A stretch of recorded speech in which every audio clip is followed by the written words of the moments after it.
I remember merong tapat sa akin na sinabing aswang sila. Magkapatid sila. Pero ang sabi nila, hindi naman daw sila masamang mga aswang. Kasi normally ang sabi, pag mga aswang kumakain ng laman loob ng tao, no? Hindi raw nila ginagawa yon. At hindi rin daw nila kagustuhan na maging ganon. Ito'y para ipinamana sa kanilang mga parents.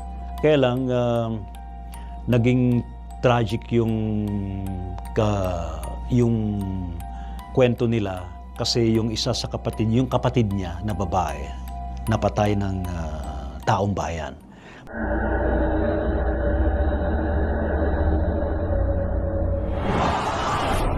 Encounters, mga sightings ito. Doon ba'y palatandaan na talagang malapit na mga experience o meron kayong sightings ng mga UFO? Higher beings, especially to the universe.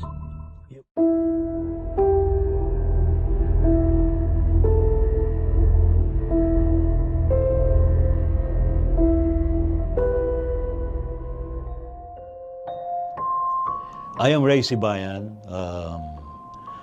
I am 58 years old and host ng Gabi ng Misteryo ng DZRH, the original Misteryo actually. I started Misteryo way back 2006. And pero natigil siya ng 2011, then na-revive siya in another title na Gabi ng Misteryo 2022. Ayan. Until now, ay tuloy-tuloy yung ating program, Gabi ng Misteryo sa DZRH. Actually, it's not really kwento lang. It's to educate people how should we deal with this paranormal activity sa paligid. Nung nag-start ako way back 2006, ang naisip ko noon, puro lang kasi pananakot ang ginagawa ng tao. So during that time, naisip ko na dapat ma-educate yung tao na there is a reality beyond physical. Tayo kasi, we as a human being, meron tayong spiritual body, So when the body dies, lalabas yung ating spiritual body. So that's another reality.